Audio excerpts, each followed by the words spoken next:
Hello, SuperCoach fans. Welcome to a new year of SuperCoach. The Inner Sanctum SuperCoach podcast is back again, bigger and better this year, much more on offer, different people. It's all happening. Welcome to Dan, back for another year. How are you, buddy? Yeah, good. Good, Scott. Ready to go. Great to hear. And George joining us for this year for the first time. How are you, mate? Going well. Keen to be here. Keen to talk some footy. Awesome. Yes, we certainly are keen to talk some footy. Got a heap of other people keen to be involved this year as well. So keep an eye out each week as the people rotate through and different faces to know and love. Our first episode, we thought we would just spend a bit of time talking about the new rules and how that impacts our players and our team. Then we just thought we'd have a deep dive into the defenders and forwards this week. Next podcast, we'll look at the mids and rucks. And then finally, we'll just finish up with some info about a team that this actual podcast is putting together themselves and how you can add that to your leagues. We'll start off with the new rules. You probably need to be all over them to actually have some sort of idea what's going on. Interestingly, our opening round, 4 games to start, doesn't actually count towards our scores. The SuperCoach still starts at round 1, even though that's round 2. Go figure. But they are actually still scoring points in round 1. We're just not getting them ourselves. So those players playing in opening round, they'll be on the bubble heading into round 2, which is their 3rd game, if you follow me. And then from then on, we started it proper from round 1.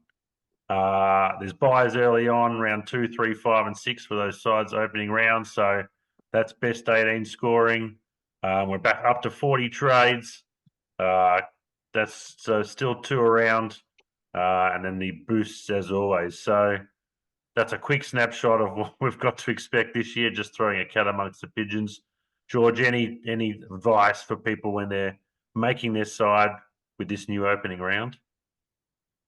Yeah, 40 trades is huge. This used to be a game that used to have a lot less, and so 40 is really like a big step. There's a lot of backlash to it, which you saw all over Twitter and Facebook, and people were sort of kicking off about it. But the game has changed in many different ways. You think about how many different injuries and stuff we have to think about, especially concussion, and how that's impacted the game. Mm. How it affects SuperCoach is really interesting. That early buy is really impactful. It makes some picks less relevant. It makes some rookies more relevant, so we actually get to look at them, same as the mid prices. So I'm really keen to see how round 0 actually shapes our SuperCoach teams and how reactionary we get when Errol Gordon pumps out a 190 against Melbourne and we all shit ourselves. Indeed. Dan, what are your thoughts on the tactics for people with this opening round in play?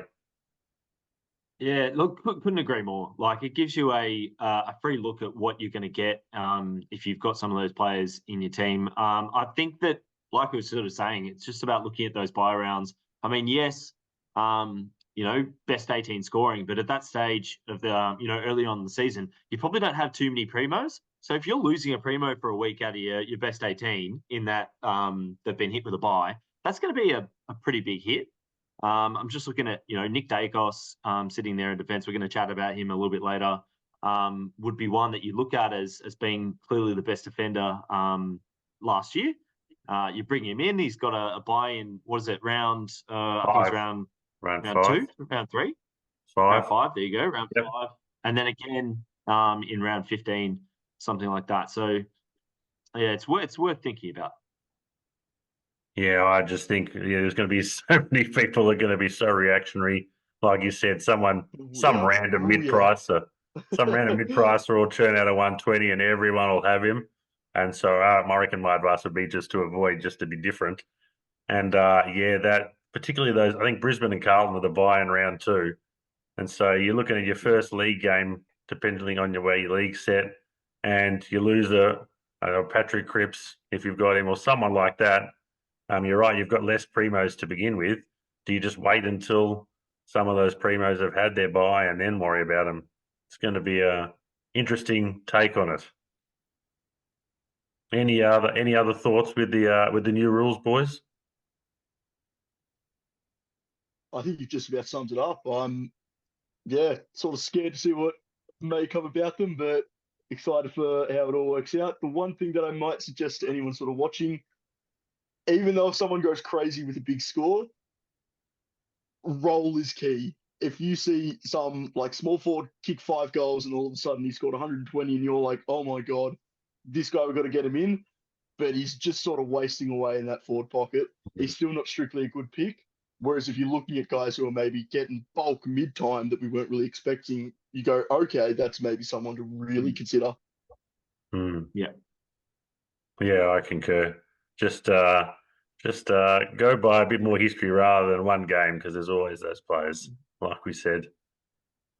Should be a bit of fun. It's interesting to actually sit back and go, oh, we can watch players play and then we can pick them for free. That's a weird take on it, but we'll see how we go.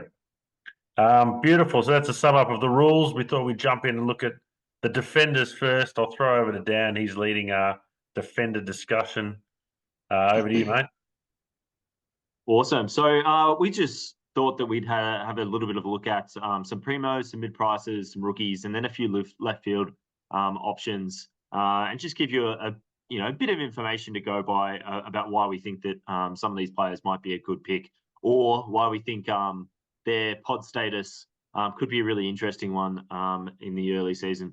So I thought what we'll do is just go through, have a quick chat about our Primos, and a bit about them. So Scott, who would you have as your number one defender this year? Bit biased as the Geelong man, but I regret not having Tom Stewart every year. So he's where I'm going first up. 635k, which is pricey, but he had one score under 90 all last season if you exclude his injury one early on. So, and if you take that injury out, he's averaging 117 or something. So he has to be almost the first or second lock for me as a Premo. Fair enough. George, who would your top pick be? Look, it's boring, but I'm picking Nick Dacos. He's arguably the best player in the comp. If he isn't already, he will be by the end of the year. He's DPP. He's 650k. He's a defender who could finish the year as the M1, which is just crazy enough to think about. Look, if we want to get a bit less boring, I'll also just mention Harry Sheasel, who's in a very similar place to Nick Dacos, just because he's a second-year player, defender, someone who I don't have my team at the moment, but I'm really scared about not picking because last year I went without Dacos, who was a second-year player who had some questions over his role, and I really don't want to make that same mistake with Sheasel. I don't know what I'm going to do, but Dacos, look, he's the biggest lock for me, I reckon, of the year. Any worry about that early buy? Look, I've tried to sort of structure my team around that early buy. I'm honestly more worried about a couple of his early fixtures being like Sydney and Hawthorn. Both teams are prone to playing tag. It's Finn McGuinness from Hawks especially. I'm a little worried if I start him, his value could drop pretty quickly and you might be able to pick him up for cheaper, sub 600k. In saying that, he also could so easily, first game against Fremantle in SuperCoach, score 150. I look like a real fool with egg all over my face. So I'm worried, but I'm not going to let it sway me from picking the best player in the comp. I think the team that wins SuperCoach will have Nick Dacos. So yeah, that's fair. And just to finish it off, one for thought would be Hayden Young. Last year, to finish the season, played last 4 rounds above 111 points with a move to mid. I can't see him going out of that midfield. He's easily their best user of the ball. Like he'd have to be their best user of the ball. Great kicker. I think he is a good pick. Alrighty, some mid prices. Scott, who you got your eyes on? I'm anti mid price every single year, but I just had a look at who was mid price that a lot of people were picking. I guess Zach Williams for me is 216. That's almost rookie price, but 60 is in 60% of teams as we speak that have been picked. So a lot of people will take him up, particularly if his practice games he goes all right. Injury prone though, very reluctant, but he sort of seemed the best one in that 200 to 450 sort of range for me. Yeah, that's a fair call. George, who would your mid-tier be?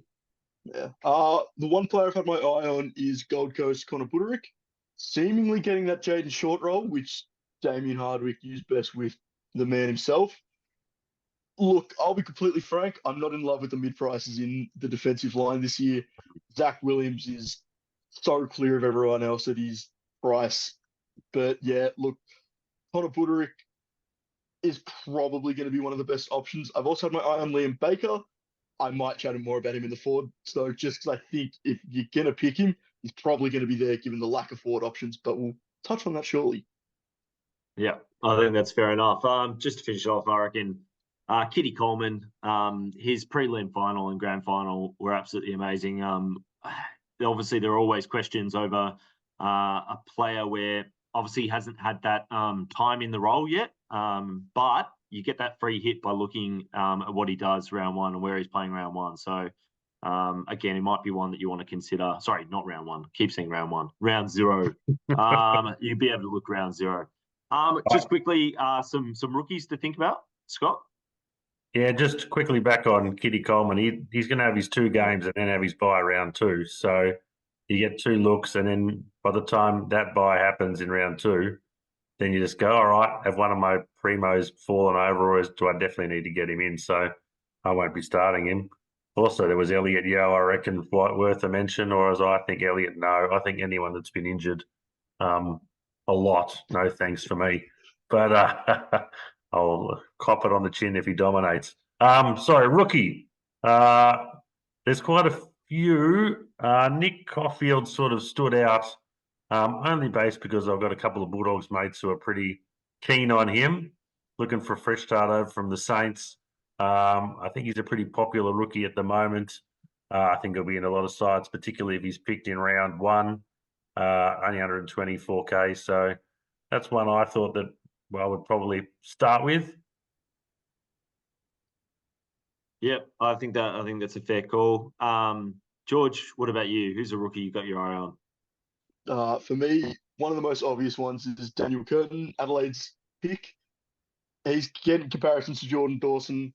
He fantastic user of the footy, seemingly just a wonderful player. Look, he did have a bit of a knee flare up in preseason, so I'd be a little bit worried about that. But it's seemingly one he's gotten over. He's out of the rehab group by all accounts, so he's someone I'd definitely be looking at. There's a lot of really good defensive rookie options this year, which is partially why I don't really like many of the mid prices. You can sort of have that. You have that really good top tier and a really good bottom tier and a really murky middle tier. So that sort of makes it a real awkward situation.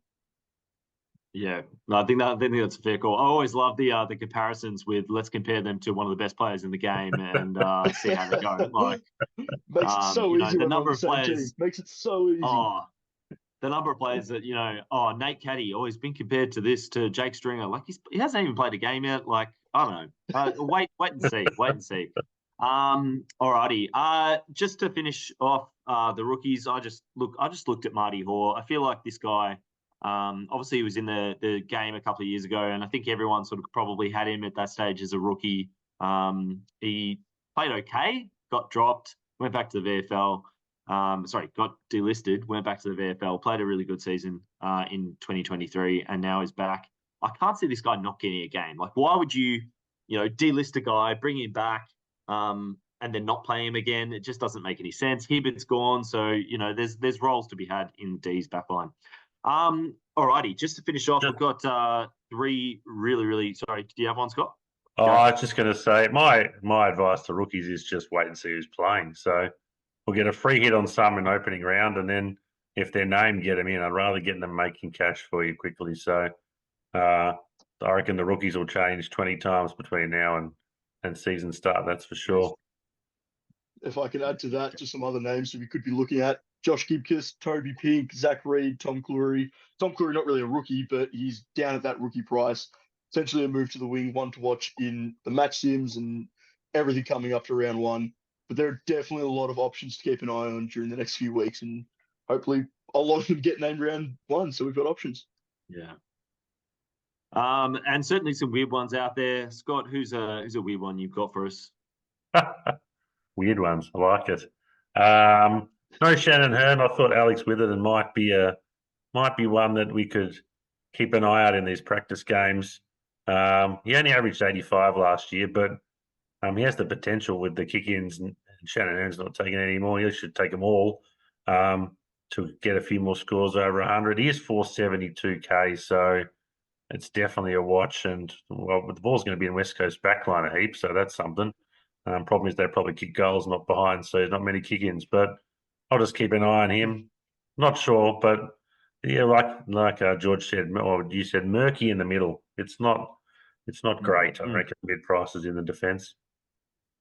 I also take it you probably didn't watch many West Coast games last year to see this guy get dropped a handful of times after getting 25 plus disposals, going at like 70-something % efficiency.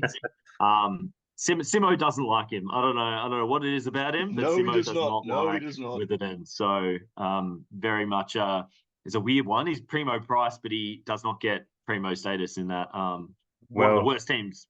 Well, when Simo gets flicked at about round 6, then the new coach is going to love him. So we'll watch this space. Yeah. George, who's your weird one? I have a bit of a weird one, but I reckon you should go first because I reckon you will have a better way of flowing on from what Dan had to say based on who you've got down on the list. No, that's true. Yeah. So is it Brady? Is it Hugh or Hoff? Hoff, man. I think Hoff. Hoff. It's Hoff, isn't it? I think so. I think it's Hoff. Anyway, this is how pathetic West Coast were last year. I'm sure this guy played a number of games last year, but no one watched them. All right, at 350k, look, his break evens 63. As Scott was saying, someone has to fill that Hearn role.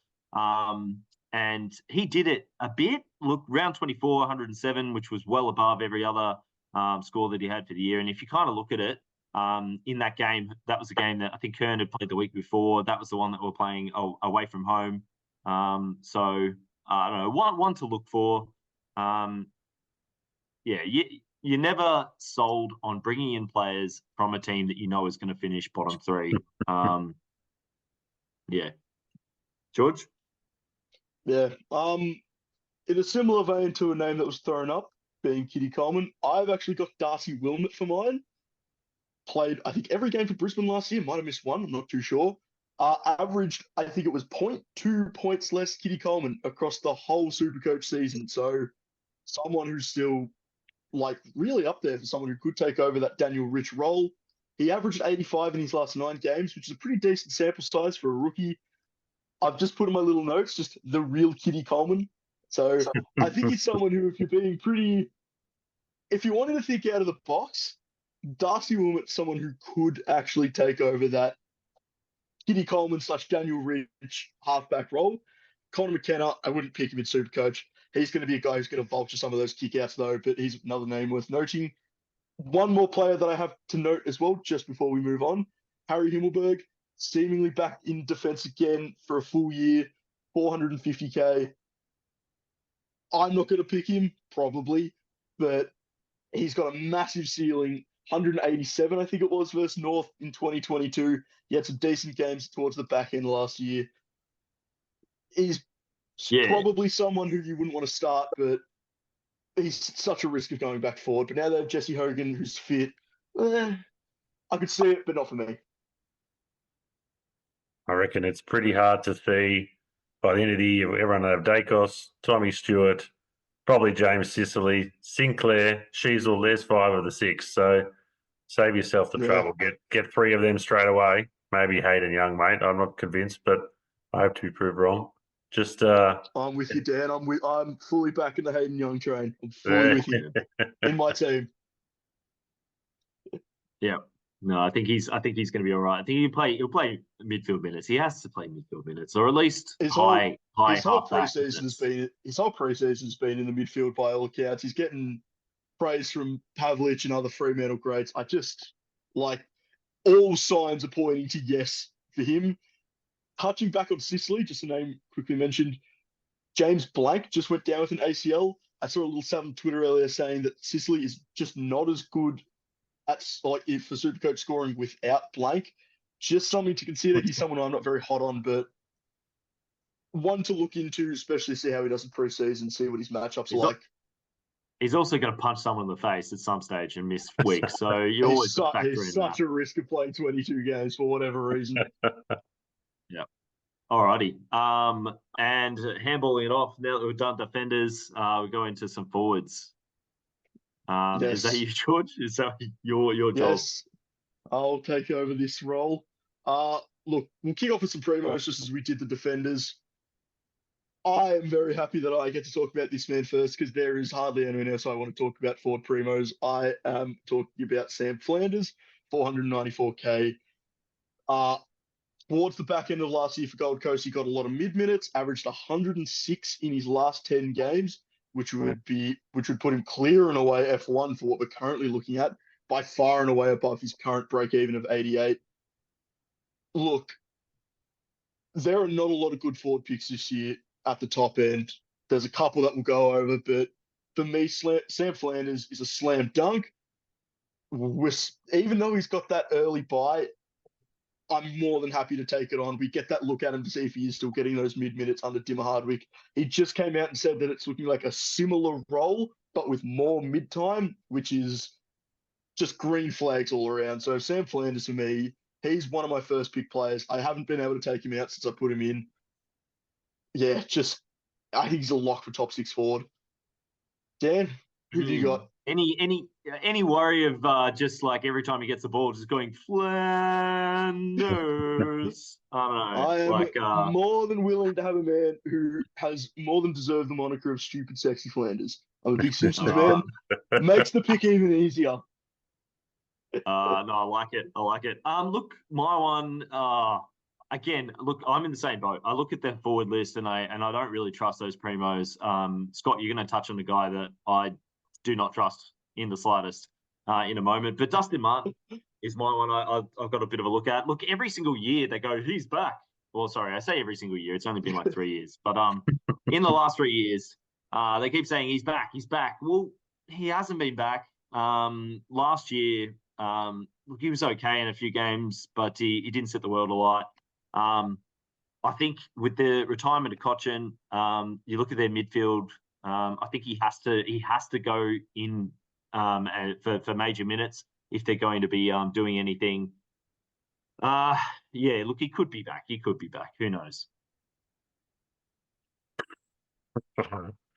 Jeez, who knows? Well, my Primo, I reckon. Look, it is light on. I'm almost tempted just to pick Flanders and pick 5 others that are rookies almost or mid prices and see which ones surprise us. Jack McRae's a forward. He's 560k nearly. Man, Bevo, the amount of times last year we gave it to Bevo on this podcast because he's playing him out of position. They've already got Bont and Libber in the middle there, so it's hard for him to get any midfield time. I'm just going to watch. He'll probably play right in the middle for the first 2 games and go, yes, we're on, and then he'll end up on the wing or not even half forward or something rubbish. So he's one to watch. He'll probably end up in a heap of teams just because of previous point collecting ability. But, man, it's slim pickings, I reckon, for Primos, which is a bit sad. Absolutely. I've got to agree. Jack McRae scares me so much. He's one player who, coming into the season, we were like, yeah, Jack McRae, he could be back. Like, what a pick. Seems so easy when you look at all the other options. We've now looked at it. He's been dropped from the leadership group, which might not be a bad thing strictly, but it doesn't exactly promote green flags. Injured his hamstring, might not play the practice matches, but that's a bit of a watch and see. Like, regrets in the last few years as well. There are so many reasons to not pick him. And another one of those reasons there are so many good mid-prices, or at least mid-prices worth talking about. I'll kick this one off by talking about a man who I had an opportunity to speak to over the phone with a few days ago, and that's James Jordan, the new Sydney recruit. He could be best described as a perennial sub-candidate last year for Melbourne. I think it was 8 out of 18 games where he was either started or benched as the sub. So, look, from that alone, his time on ground, it can hardly get worse. Training with the mids, he said training as an inside mid on the wing, a bit of half forward as well. So all sort of positions where you kind of want to see someone at a break even of 49 could easily make that 150K to make him a valuable pick. To be completely honest, of all the mid prices, he's not my absolute favorite, but he's someone who I wanted to talk about, someone I've spoken with. I'm a big fan of him, but I'll let Dan speak about someone who I have absolutely no faith in whatsoever, but I'm really keen to see what he says about him. Yeah, look, I think that's fair. Zach Fisher obviously left the Blues. In his last couple of games, they were chucking him on the half back line. He is a very good user of the ball in that back line. He actually played pretty well for us in those games that he was playing on half back. We've just got too many of them. As you were saying, Zach Williams comes back in after an ACL and probably takes that role that he would have been playing anyway. So it's an interesting one. Look, I think Jack Zeeble going out of the team, and you might remember like Zeeble's role 2022, 2023, early on especially, was just that user, like, 20-something kicks, and they were all just those dinky little 25-meter kicks in the back line. I mean, I can't see Clarkson going with that style of play, but look, you never know. I just think that it priced at a break even at 68. Like we said before, he's in a team where the ball is going to be down there a lot. Whether he's able to get that on turnover, who knows? But I think that he's one of those players that can use the ball very well when he's got it. Yeah, one from me, I reckon, mid-pricer, short and sharp, Nat 5, people go him, 280K. Can we trust him? No. I cannot trust him enough. No, George. No. Yes, absolutely. Five is No. life. No, we cannot trust him in SuperCoach ever again. I've wasted way too many trades on him in the last couple of years. No from me. One, show me the 5. 2, give me the 5. No. It's got to be, I don't know. Look, I'm with you, Scott, and at the same time, I also want to believe, George, that he's back. I don't know.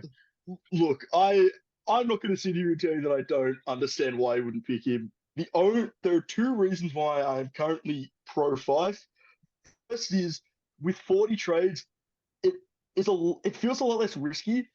If you start and you're only wasting one trade to get him out, say, for example, he starts hot, he goes 90, 95, and all of a sudden you're like, damn, one of my other mid-prices that maybe I picked Zach Fisher and he failed. All of a sudden you're spending getting 100K going down to 5, and then he shits the bed. That's 2 trades gone. If you start him, you get that bonus. But look, for me, is someone who I currently have in my team. I don't know if he'll stay there. He's training with the mids. I'm happy to be wrong. Yeah. I'm not getting sucked in. Don't suck me in talking him up. I'm not putting him in. No way. But he's been training the house down, Scott. He's been training the house down. He looks good. great. Exactly right. I'm so happy for him. Let's move on. Let's talk some rookies, instead of these mid-priced weirdos. The one rookie we should talk about, obviously, is Harley Reid. 207K. He's the most owned at the moment. 75% of teams have him. Simo said he'll be off halfback a fair bit. I guess he's a lock because everyone else has him. I wouldn't be surprised if they rest him a couple of times, but I'm certainly picking him before Nat 5, that's for sure. I think we just have to put him in and trust he does what all the top sort of draft picks do in the previous years. He's got to be. When you draft that number 1 pick into a team like West Coast, he's immediately in their top 5 best players. Like, I don't even need to see this guy play to know that he's going to be in their top 5 best. So absolutely. I said earlier Nick Dacos might be my number 1 lock, but it is Harley Reid. He's just like, if you're not picking him, what are you doing? Exactly. Lock him in. Absolutely. Dan, I'll throw over to you. Look, one I was sort of looking at, he was getting a bit of hype today. I guess the media must have been down at Waverley Park watching Hawthorn play, watching those 2 players go down, and then also watching this guy get on the end of a few goals. I think he kicked a goal. He was involved in a few. Nick Watson, interesting. Look, I think surely he gets a few games. Hawthorn are crap. They need to play the youth. And I know that people will go, well, hang on a second, they improved last year. Look, they did, but I still reckon that they're not looking at this year. They'll be looking at 2 years down the track, sort of thing, 3 years down the track. So they'll have to play this guy. I think he looks good. I think he looks like that sort of small forward that will get up the ground and get involved. A bit like Papley, a bit hungry for the ball, a bit like look at me. So we'll see if that generates a bit of ball going his way. He's someone who worries me just a little bit for the same reason as Zane Dersma, where he might be kind of stuck as a small forward on a bad team and just correct. Yeah. Not really score too much. Yeah. It's kind of what I was alluding to earlier in the podcast when I said might have a small forward who kicks 5 goals, who goes crazy, and you want to add him in, but he's a small forward in a bad team. There's really not a good reason to pick him, which means I'm going to go over to a tall forward on a good team, Aaron Cadman of GWS. I want to make things perfectly clear. I don't think he's a fantastic pick. He could be someone who just kind of drops 40s every week and sits at F8 for the whole season. But second year for the number 1 pick, he's a guy who they're going to want to get games into. Really cheap at 127k. If he kicks off this year, could easily make at least 150k. He could have a couple of big boom scores. Someone you're not going to have to worry about like stinking it up on the field. Even one of the better features about Best 18 is that you can take a little bit more of a swing on key forwards this year. Whilst it's more applicable to guys like Jeremy Cameron, who might be someone I'll touch on a little bit later, he's someone who, because of the Best 18 scoring, say he has a stinker, drops 40 points, and that's probably not going to make your Best 18. But if he goes crazy, kicks 7, does like he does against Collingwood about every game of the year, could score 160 and all of a sudden make you weak, and it's like, oh my God, I'm in a chance to be like one of the top % of the week. So it's kind of the thinking for Aaron Cadman. I also just want to very quickly touch back at some of the mid-prices that we didn't get to, only because there's so many of them. One of the other panelists who will see on the show at some point, I'm sure Chloe touched on Connor McDonald, another Hawthorn player, potential third-year breakout, potential midfield minutes for him. James Harms just made to the Bulldogs, seemingly the Jack McRae that we need. I think he's about 260-odd K, could be getting CBAs, someone to touch on. And then you've got other players like Jack Billings, who I'm not a big fan of, on a wing on Melbourne. Pass for me. Any other rookies we should mention? No, I reckon we just wait and see, like the defenders, any rookies. But I get again, given Actually, sorry, I had to interrupt this. There's one that I forgot, and I'll kick myself if I don't talk about him because he went crazy on Twitter yesterday. Finn McRae, the other McRae that we should be thinking about. 152k, could be getting mid-minutes for Collingwood. He's just someone to really have a big preseason watch on. We know what Jack McRae could do at his best. Maybe Finn McRae could do the same thing. That's a bit of speculation, but one to really keep an eye on, could be an on-field option for our forward line. I'll throw it back over to you, Scott, now for someone for our left field option. But if you want to quickly touch on Finn McRae, I won't stop you. Yeah, I think Finn McRae, definitely, I would wait for the couple of games. He hasn't, I don't know, if getting some good midfield minutes in that Collingwood midfield when they just won the flag might be tough, but I hope I'm wrong. Some left field options. Look, we've touched on how we could probably have heaps of sort of rookies / mid prices in the forward line, given the lack of good ones. There's a couple here. Taylor Adams, look, he's injury prone, but he's gone to the Swans. Is he going to play in the midfield? Is the smaller ground going to help his contested footy a bit? He's big Harry McKay from Carlton. He's 398k. He's had some good scores. He's had some bad scores. I mean, take your pick. We didn't talk about Luke Jackson, who's actually a Premo. With Darcy's playing, probably not, but I reckon a lot of people are going to pick him. Just take a punt on some people who you got a gut feel on would be my advice for these mid prices in the forward line. Dan? Yeah, look, just finishing off with another one that we've probably forgotten about. He had a very, very good 2020, was 2022? Yep. Did his ACL.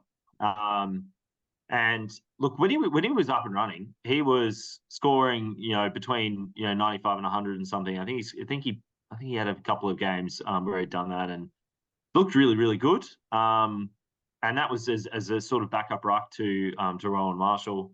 I think he's now that they don't have Ryder there, he's just basically sole ruck with the opportunity for potentially a bit of a backup there. If he plays, he's another one of those guys. We've been mentioning them the entire time, that if these guys don't play round one, don't pick him. It's simple as.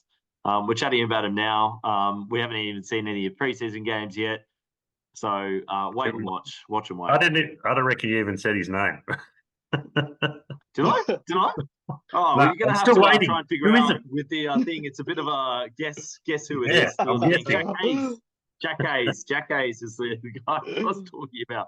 Sweet. Yeah, Yes, I remember his first couple of games when he burst on. It was so fun watching him. He just came from absolutely nowhere. Felt like he turned up back to back. It was nuts. Yeah. Look, I touched on him briefly, Jeremy Cameron. I won't go too long about him. The reason he excites me is the first 6 weeks of last year, he averaged 114 points, which would, if I was saying Flanders 106 was clarified, that is genuine top 8 mid numbers or just thereabout. He is someone who last year, between injuries and I think Geelong was sort of out of the race and he just seemed a little bit disinterested, I think his scoring kind of dropped off for those reasons. In a year where there's not a lot of good forward Premo options, Jeremy Cameron's someone who I just kind of like as a little sort of smoky, just out there, just someone to really think about. A couple of the other guys as well worth noting. I think both the Adelaide sort of forwards, Rankin and Rochelle, both could get some mid-time, but it looks like the bulk of it's down to Laird, Dawson and Crouch. But just ones to keep an eye on maybe throughout the year. Nice one. I think it's like every year we just watch the practice game, see how the scoring goes, go with your gut. But if you Sometimes don't it's like that any of simple. that and you're watching this, go with what we say because we know exactly what we're talking about, which is why we all dominate SuperCoach every year. That's our wrap of the defenders and forwards. Yeah. Next pod in a week or so, we'll be looking at the mids and the rucks. Just for those out there interested as well, this podcast this year will be having its own SuperCoach team, and we'll be talking about it for a couple of minutes each week. If you're interested in adding our team to your league, just shoot us an email. The email address is TIS for the Inner Sanctum, SCPod, so TISSCPOT, stands for the Inner Sanctum SuperCoach Pod at gmail.com. Or if you just want to ask some questions and want us to talk about them on the pod, feel free to shoot us an email to that email address. But happy to be in some of your leagues for sure and talk about our team that we're going to dominate with. That puts well, we hope. There'll definitely be no infighting. I can be sure of that. Yeah, Nat Fife is in our team. Anyway, we will see. Yes. Yeah. I will make it happen. That is outvoted, Scott. Outvoted. If you give me that login, all I'm saying is right before the Fremantle game, if Nat Fife ends up in the team, who's to say who did it? Who's to say? Yeah, fair enough. That's why we've all got creative license with the team, and that's why we'll win it all. On that note, I think we'll wrap up the first installment for 2024. Awesome to have Dan and George on board again this year. Dan and George, welcome again. I'm looking forward to seeing you guys each week to talk some cricket crap, talk some SuperCoach. Thanks, guys. Thanks for having us. Yes. See you next week. Thanks to hopefully we get a bit more followers this year and watchers. Thanks for out there for watching and listening. Hopefully this year we'll be back with you again, hopefully in a week or two. Cheers.